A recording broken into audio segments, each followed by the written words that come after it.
It is disheartening to see our state being perceived in such a way.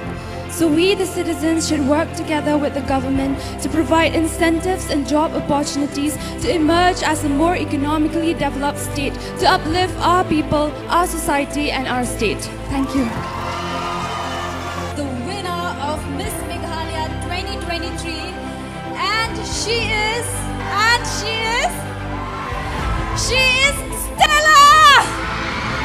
Contestant number 10, Miss Stella Kongsni.